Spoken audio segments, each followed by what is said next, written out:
Hello everybody, welcome to OPPO Pro. Today I'm going to show you how to restore phone icon to home screen on your OPPO A6 Pro 5G.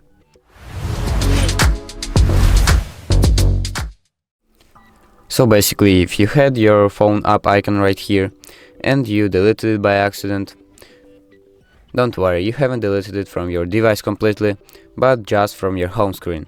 And now it is in your app drawer. So to restore it, open up your app drawer by swiping up from bottom part of your screen and then scroll down here to find your phone app, click and hold it, swipe a little to the left and set it to the place it was previously.